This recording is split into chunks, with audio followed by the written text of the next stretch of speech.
que si nosotros habíamos deducido anteriormente que en la glicólisis de glucosa pirurato producíamos 2 ATP y habíamos dicho que se producían 2 NADH y habíamos dicho también que estos 2 ATP más 2 NADH eran 5 ATP más, eran 7, pues en este caso no es así. En este caso serían 2 ATP más 3 ATP, se producen 5 ATP. O sea que es menos. O sea que el rendimiento energético de una NADH, siendo oxidada por la aldeazada del glicerol 3-fosfato de silogenasa, produce menos energía. Eso es importante que lo retengan. Y que además no utiliza un NAD dentro de la célula, sino utiliza un FAD. Y el FAD, bueno, ustedes cuando vean cadena de transporte de electrones van a entender por qué produce 1.5 moles de ATP.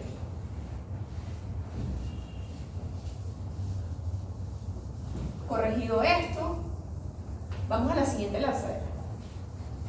Bueno, entonces aquí al final les coloco lo siguiente. O sea, si nosotros hacemos como el balance energético de lo que ocurre cuando se oxida pues, el NADH a través de la lanzadera de glicerol 3-fosfato, podemos ver lo siguiente. Podemos ver entonces que un NADH citosólico más un protón más FAD mitocondrial, todo lo que entra, produce todo lo que sale, un NAD citosólico más un FADH mitocondrial.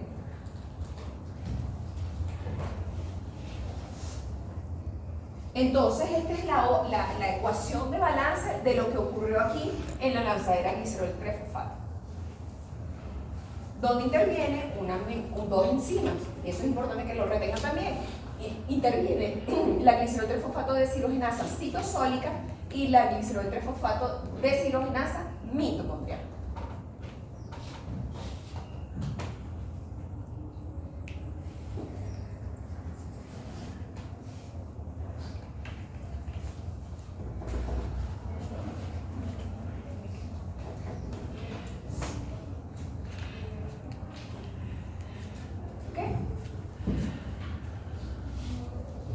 Conozcamos entonces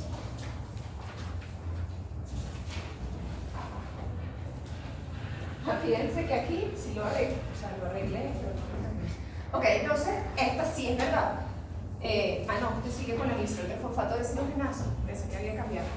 Bueno, fíjense que nuevamente aquí les ilustro cómo actúa el complejo 2 de la cadena de transporte de electrones. Y el complejo 2 de la cadena de transporte de electrones, porque es este señorito, fíjense que es una proteína embebida en la membrana mitocondrial. Y que ella nunca va a entrar dentro de la mitocondria, sino que simplemente cede sus electrones a la coenzima Q. Vamos a volver a comenzar.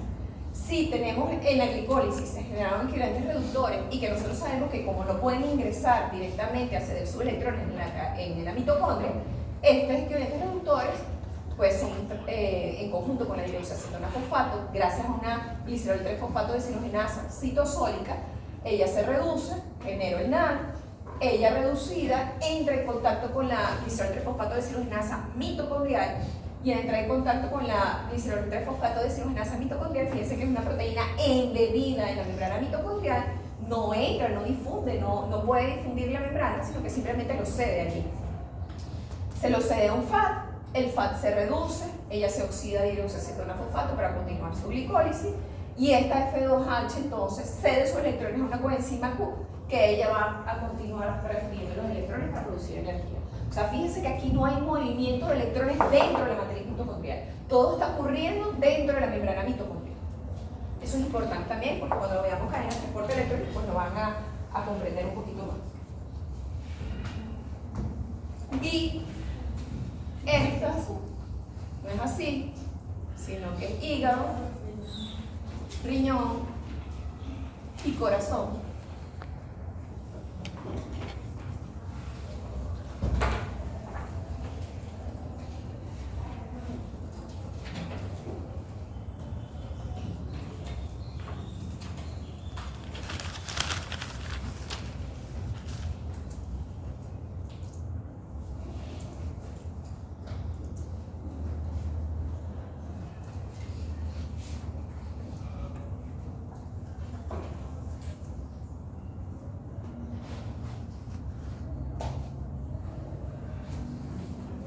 Gliceriol 3-fosfato. Músculo, ¿Verdad?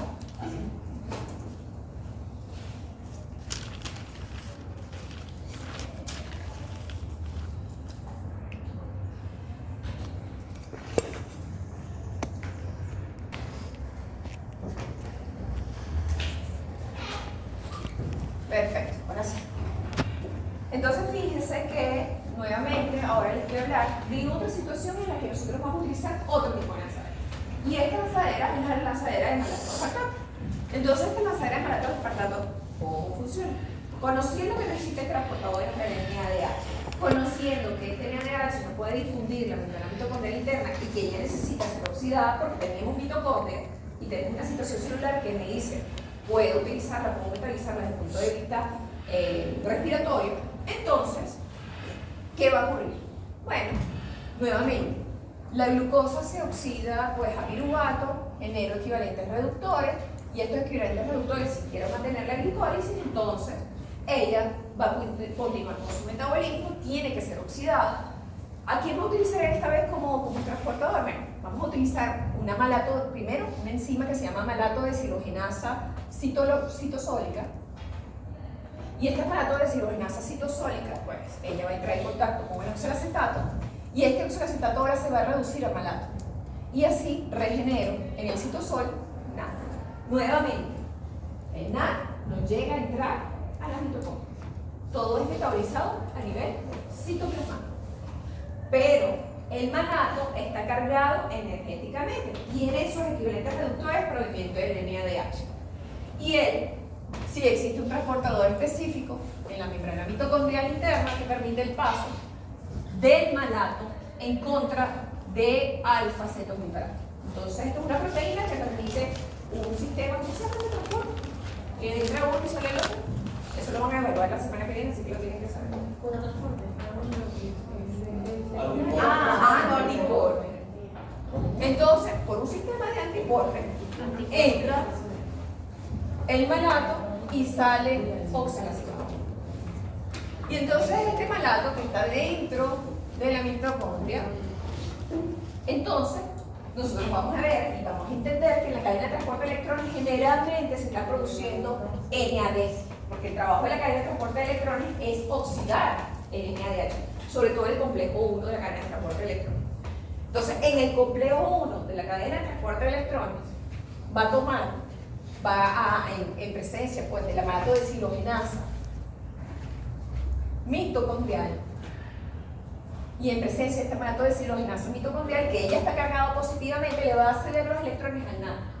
Y ahora este NAD se reduce en NADH y el malato se oxida a oxalacetato. Aquí entonces ya cumplí mi función, el malato cumplió su función de transferir los equivalentes reductores que venían del citosol a la mitocondria. Y ahora en la mitocondria, el NADH, y este NADH va a tomar la cadena de transporte de electrones en su complejo 1 y va a producir 2.5 moles de ATP. Este oxalacetato que fue regenerado dentro de la mitocondria, pues tiene que salir, pero no existen transportadores específicos para el oxalacetato. Entonces el oxalacetato, por medio de una transaminación, va a producir aspartato. Y este aspartato sí va a poder difundir la membrana mitocondrial por un sistema de antiporte que va a permitir la salida del aspartato y la entrada de glutamato. El aspartato sale de la mitocondria hacia el citoplasma y este aspartato entonces puede, por medio de transaminación, regenerar el oxalacetato en el citoplasma y continuar con el ciclo. Fíjense que este oxalacetato es súper interesante porque el oxalacetato forma parte del ciclo del ácido tricarboxílico y ustedes lo van a ver, es un intermediario del ciclo del ácido tricarboxílico y el malato también. Los dos son intermediarios del ciclo del ácido tricarboxílico. Reténganlo allí porque estos intermediarios van a participar tanto en el ciclo del ácido tricarboxílico como en esta relación de lanzaderas. O sea que todos están completamente unidos. Si necesito energía, si necesito oxidar, fíjense que están involucrados pues, los sistemas de la glicólisis, en el caso de la lanzadera de gliceriol 3-fosfato, pues está el hidroxiacetono-fosfato ahí disponible. Y en el caso de lanzadera malato-aspartato, está el oxalacetato y el malato disponible para él. Y ustedes verán cuando veamos ciclo de Krebs la semana siguiente, que este ciclo de Krebs, el oxalacetato no es un intermediario del ciclo, sino más bien algunos lo consideran como un producto, porque él se regenera en cada vuelta del ciclo. Y entonces nosotros tendremos más oxalacetato o más malato dependiendo de la necesidad celular. Eso lo vamos a seguir discutiendo cuando veamos el ciclo de Krebs. Pero bueno, lo importante de aquí es que retengan que vamos a tener malato suficiente como para transportar los equivalentes reductores que sean oxidados en la cadena de transporte de electrones y que finalmente constituirse. Y este ciclo va a generar 2.5 moles de ATP por cada NADH que pasa por este lanzador. Ok, hasta este momento ¿entendieron? Entonces fíjense que si hacemos la ecuación de balance, nosotros vamos a ver que va a entrar un NADH citosólico más un NAD que se encuentra en la matriz mitocondrial, va a producir NAD citosólico más NADH en la matriz mitocondrial. Y ahora yo les digo a ustedes, una de estas razones es por la que es considerada el NADH como una fuente de información desde el punto de vista energético. Yo les había hablado la semana pasada que nosotros conocemos el ATP, conocemos el ADP por fuentes energéticas, o sea, por ser los más comúnmente usados, pero también estábamos hablando pues, del NADH y de la situación o la concentración del NADH. El que yo esté oxidando a una gran velocidad en la cadena de transporte del NADH para producir NAD significa necesito energía. Si yo estoy metabolizando de manera importante el ADP y el AMP, significa necesito energía. O sea, tengo grandes concentraciones de esto, significa que necesito energía. Por el contrario, si tengo grandes cantidades de ATP y grandes cantidades de NADH, significa no necesito energía, porque mis células no la están necesitando. Y aquí, esto significaría que esta señora no la está metabolizando, no la quiere oxidar. Y si no la quiere oxidar es porque no necesito. No necesito. ¿Solo la produce ella? No, va a haber una cascada, ustedes van a ver ahorita cuando veamos regulación de la glicólisis, va a haber una cascada de respuesta que va a ser, párate la glicólisis, y se va a parar. Pero la primera respuesta viene de aquí abajo, no viene de arriba. La primera respuesta viene de aquí. Él me dice, no necesito energía y empiezo a acumular NADH. Y lo empiezo a ver en el citoplasma. Y una forma de pararla, ya ustedes saben, la gliciraldehído trifosfato de deshidrogenasa, si yo empiezo a acumular esto, ella no puede funcionar. Esa es la primera que ya ustedes saben que está regulada y lo saben desde la semana pasada, desde el marzo, que está regulada. Ya ella no puede catalizar su reacción, porque estoy acumulando esto. Y si lo estoy acumulando, se frenó.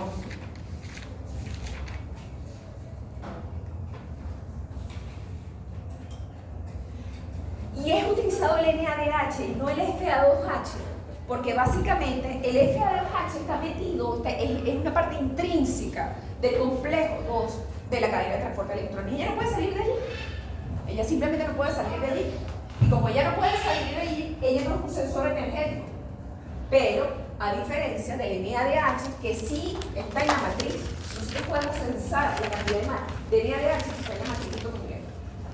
Porque ella está aquí. Ella no está embebida dentro de la cadena de transporte de electrones, ella está allí y alguien la toma. Y ese alguien es la NADH deshidrogenasa que ustedes verán en el complejo 1 de la cadena de transporte de electrones. Entonces ella sí puede ser censada y por eso es que se censa el NADH y no el FA2H como lo vimos anteriormente con la glicerol trifosfato. Entonces nosotros podemos decir, miren, no, es que el estado de FA2H es elevado, no podemos censar, no se puede saber, la célula no puede saber cuánto FA2H hay. No hay manera. O cuánta ubiquinona hay, porque es la que transporta los electrones. No se puede. ¿Por qué? Porque están dentro de la membrana mitocondrial interna y están ahí difundiendo. Entonces no hay manera de que se sense a nivel de la matriz mitocondrial. En cambio, cuando están aquí liberados en la matriz, como en el caso del NADH, sí se puede. Igual que ocurre con el ATP, porque esta cadena de transporte de electrones, además de producir, obviamente, oxidar estas moléculas y traducir energía, él libera ATP Entonces nosotros vamos a ver ATP aquí liberado. Bastante ATP y vamos a ver bastante NAD. Si la cadena de transporte de electrones está funcionando. Si no está funcionando, ¿qué es lo que vamos a ver? Una disminución, vamos a ver más bien un incremento de esta y una disminución de esta. Y eso es una respuesta celular que va a ir aguas arriba, va a salir de aquí para acá y me va a controlar todo. Pero lo importante es que retengan de acá de que el NADH entonces se puede sensar, puede regular metabólicamente las reacciones metabólicas que van a ocurrir aguas arriba, fuera de la mitocondria. Y bueno, ya habíamos hablado de esto, que la otra forma de metabolizar ese NADH, bueno, si no tengo función mitocondrial, o no tengo oxígeno, todas esas condiciones que hemos hablado previamente, pues entonces, ahora sí, fíjense que tiene la doble flecha, y eso es importante que lo tengan siempre presente, porque la lactazo de deshidrogenasa cataliza una reacción completamente reversible, y bajo la situación celular, pues ella se moverá de un lado al otro dependiendo de lo que necesitemos. Entonces, en este caso, requiero continuar con la glicólisis, bueno, requiero continuar con la glicólisis, oxídame el NADH, entonces la lactato de deshidrogenasa toma ese NADH, lo oxida, y ella se reduce a lactato. Todo lo contrario puede ocurrir.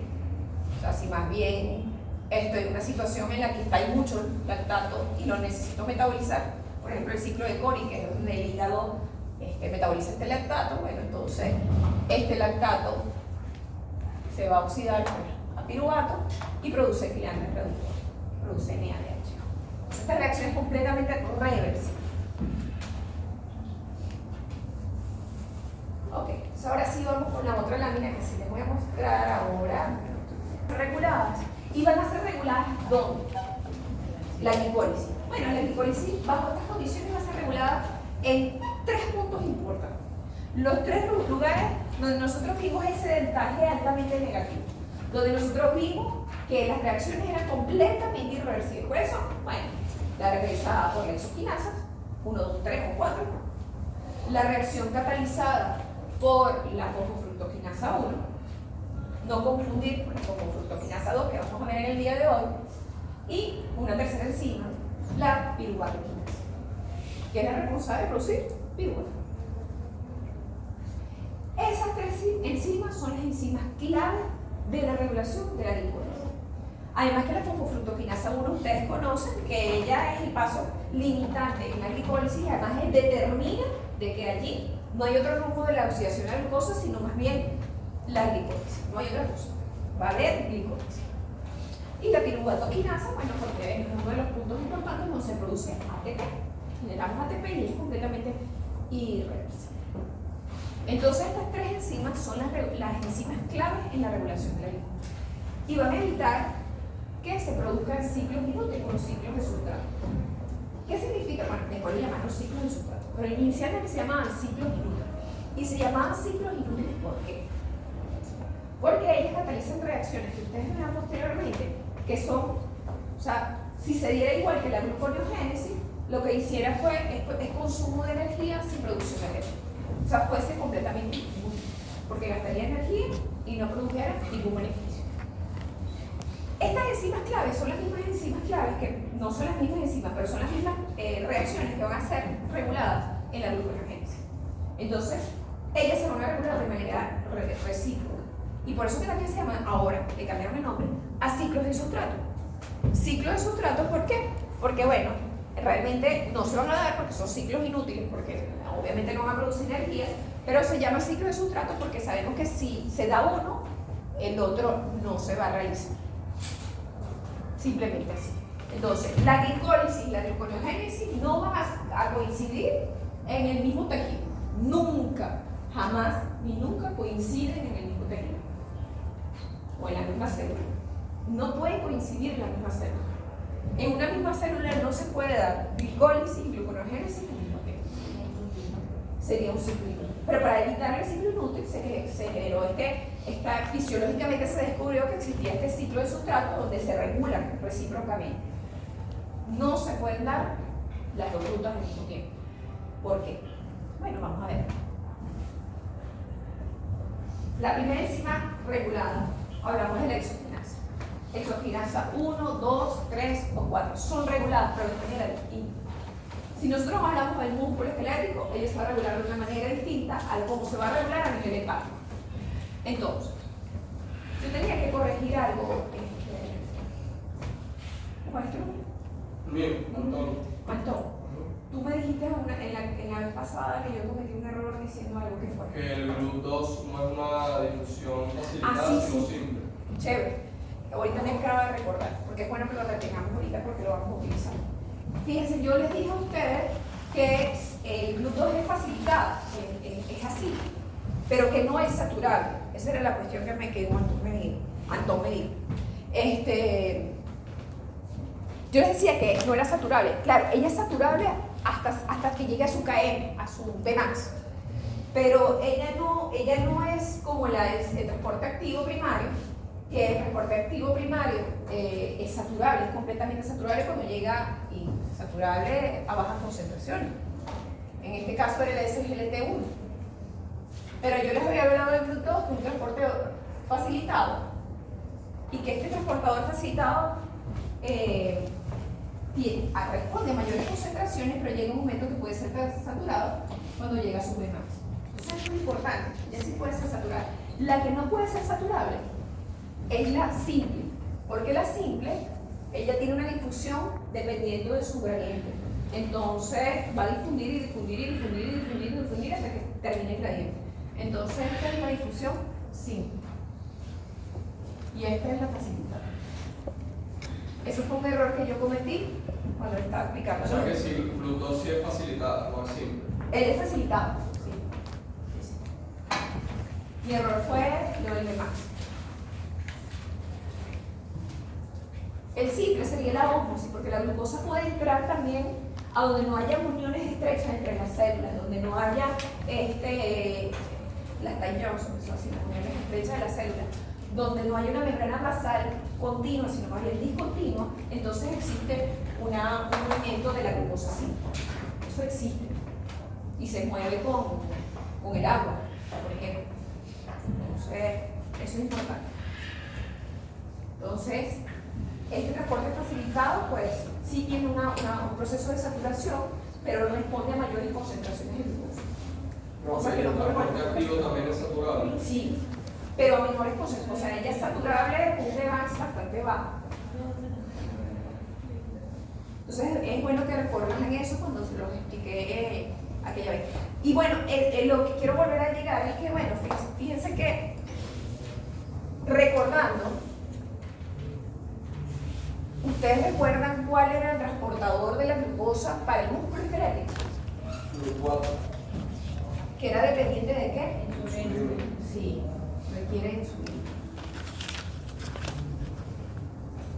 Y fíjense que luego tenemos un transportador para el hígado. ¿Cuál es? De la glucosa. Los voy a matar a todos. GLUT2. GLUT2. Y este GLUT2 requiere insulina. No requiere insulina. ¿Su KM cómo es? Yo les hablé del KM de este. Sí. Dígame el KM de este.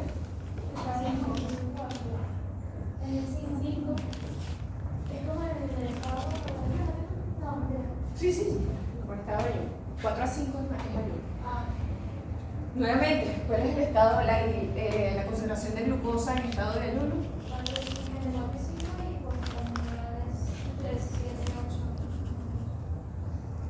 Vamos a quedarnos con estas y después hablar de esto. Al final, ayuno prolongado sería menor que 4.5. Sí, llega a sería 3. Ok, entonces, de allí la función y la regulación de la isoquinasa. Fíjense, la glucoquinasa, isoquinasa 1, perdón, otra vez. En el músculo esqueleto, la hexiclinasa 1, 2 y 3 es regulada por la concentración de glucosa 6-fosfato. De hecho, ella es inhibida por la concentración de glucosa 6-fosfato. Glucosa 6-fosfato es su producto. O sea que la hexiclinasa 1, 2 y 3 en el músculo es regulada por el producto. O sea, que mientras Eso es inhibición por producto. Exacto. Es inhibición por producto. Y ahorita vuelvo a esto. Y fíjense que a nivel hepático, ella no es inhibida por la glucosa 6. La glucosa 6-fosfato, es decir, el producto, no me inhibe la glucoquinasa o la exoquinasa 4. Ella es inhibida por la fructosa 6-fosfato. En el hígado. Pero si, por ejemplo, aumentase la concentración de la glucosa, No le pasa nada. no pasa nada con respecto a la glucosa. En el hígado. En el hígado, En el hígado. Claro, porque la glucosa 6-fosfato sería del sustrato, no el producto. ¿No? ahorita vamos a decir por qué. Pero bueno, básicamente, es importante que retengan ahorita, en el músculo esquelético es regulada por su producto. La glucosa 6-fosfato. Y es inhibida por su producto. Pero en el caso de a nivel hepático, ella es inhibida por la fructosa 6-fosfato, que recuerden que la glucosa 6-fosfato luego se isomeriza a fructosa 6-fosfato. Esta es la que la regula. Y ahorita vamos a ver por qué. Otra de las cosas importantes es que la exoquinasa 1, 2 y 3 tiene un KM bajo. Pero la glucoquinasa o exoquinasa 4 tiene un KM de 10 milimolares. ¿Qué quiere decir eso? Díganme ustedes, ¿qué quiere decir que ella tenga un KM de 10 milimolares? La que trabaja a muy altas concentraciones. Y esa es la respuesta del hígado, porque su KM del GLUT2 trabaja 15 a 20 milimolares. Es decir, que ella deja entrar cantidades grandes de glucosa. Y si ella deja entrar grandes cantidades de glucosa, ella va a necesitar una enzima que sea capaz de fosforilar a grandes concentraciones de glucosa. Y bueno, eso es obvio. La glucoquinasa tiene esa capacidad. Tiene esa capacidad de recibir grandes cantidades de glucosa y de fosforilarla inmediatamente. Cosa que no ocurre acá. El KM es mucho más bajo de tanto la GLUT4 como de la enzima exoquinasa 1, 2 y 3. Lo que permite es una entrada menor de glucosa dentro del tejido. ¿Cuál es el papel fundamental del hígado? Regular la glicemia. Ese es su trabajo, regular la glicemia. Y como su trabajo es regular la glicemia, corresponde tal cual a su transportador y corresponde tal cual al KM de su primera enzima. Porque recuerden ustedes que lo primero que hay que hacer es fosforilarlo. Y hay que fosforilarlo porque si no el gasto energético de la célula para mantener esa glucosa dentro de ella es muy grande. Entonces lo más fácil es te fosforilo y ya te quedaste aquí, quedaste marcada glucosa, no puedes salir. Y es así lo que ocurre. Entonces, ella va a recibir grandes concentraciones de glucosa, pero además que va a recibir grandes concentraciones de glucosa, va a fosforilar. Por eso que ella no es inhibida por su producto, porque ella tiene la capacidad de recibir grandes concentraciones de glucosa y por lo tanto va a producir grandes concentraciones de glucosa sin fosfato, enormes concentraciones, cosa que no va a ocurrir con el músculo esquelético. El músculo esquelético va a recibir menor cantidad y cuando ya yo empiezo a saturar, cuando yo empiezo a ver grandes cantidades de glucosa 6-fosfato, es porque ya yo no las puedo metabolizar. Esa es la respuesta que está dando el músculo. En cambio, el hígado, su respuesta no es que no puedo metabolizarla, es que necesito captar toda la glucosa posible para metabolizarla. Ese es su trabajo. Entonces, la diferencia importante de la exoquinasa 1, 2 y 3 con respecto a la 4, o también llamada glucoquinasa, es que ella va a recibir grandes cantidades de glucosa y las va a metabolizar. Y su trabajo es regular la glucosa sanguínea. Porque eso sería disponibilidad de sustrato. Y va a tener disponibilidad de sustrato. Ahorita vamos a ver cómo se regula por disponibilidad de sustrato. Entonces, Entre la 1, 2 y 3, la hepática. exacto. Y la glucoquinasa en el hígado. La 1 es inhibida por el producto. Sí. En cambio, la 4. 1, 2 y 3. Exacto, La 4 por la fructosa 6-fosfato. una pregunta, ¿y la 4 se puede encontrar en algún músculo o en algún otro órgano? 4, Solo en el hígado. hígado. Creo que cuando el KM es demasiado elevado. La glucosa 6-fosfato entra en el hígado y se isomeriza por fructosa. Sí. Ok, entonces vamos a hablar de otra de las características de esta enzima es que ella es regulada a nivel hepático exclusivamente por una proteína regulatoria que ahorita vamos a hablar. Y también se conoce que la fructosa 1-fosfato también me activa la glucokinasa. Y ustedes saben de dónde viene esa fructosa 1-fosfato ya. ¿De dónde viene esa fructosa 1-fosfato? ¿De dónde viene esa fructosa 1-fosfato? Del metabolismo del metabolismo de la fructosa. Cuando nosotros, el hígado va a metabolizar fructosa, ¿qué hace? Produce fructosa 1-fosfato. Entonces esta fructosa 1-fosfato también me regula de manera positiva la glucokinasa. O sea que sí. ¿Por qué? Bueno, porque necesita también metabolizar, seguir metabolizando. Recuerden que esta fructosa 1-fosfato luego produce fructosa 6-fosfato. Mentira, produce fructosa 6-fosfato, produce dihidroxiacetona y glicaldehído. Dihidroxiacetona fosfato y glicaldehído. Y ellas entran dentro de la ruta metabólica. Bueno, entonces esta fructosa 1-fosfato, y ustedes la conocen, viene de metabolismo de la fructosa. Y ella regula positivamente la glucokinasa. Es importante que sepan que también las células beta del páncreas también tienen glucokinasa. Y que juegan un papel importante también, bueno, es que eso es completamente relacionado también con el páncreas. O sea, el GLUT que tiene el páncreas es un GLUT2.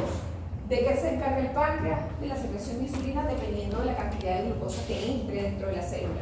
Entonces, ella también tiene una glucokinasa que va a actuar a altas concentraciones de glucosa. Porque ella necesita, y que no es saturable por fructosa 6-fosfato, ella necesita, no es saturable por glucosa 6-fosfato, lo que permite entonces que ella continúe con la producción de insulina hasta que se regule la glicemia. Si funciona bien el páncreas, pero su papel es ese. Y es importante que ustedes, y ustedes ya lo conocen, la glucokinasa es una enzima inducible. De hecho, creo que todas las exoquinasas son, lo que debo por tarea yo para mí para rectificar. Es una enzima inducible. Yo creo que todas las exoquinasas son inducibles. ¿Qué es una enzima inducible? Aunque aquí dice que inducible nada más la glucokinasa, pero vamos a revisar todos. Si todas las exoquinasas son inducibles. Ahora yo le pregunto a usted, ¿qué significa que sea una enzima inducible? Porque eso también va para el examen del martes.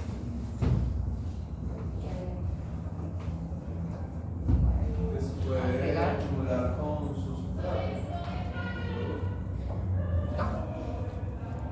Si no decir que tú le estás aportando la. No les van a evaluar qué es enzima inducible. ¿No? Pero Entonces que lo evalúe y luego se pone la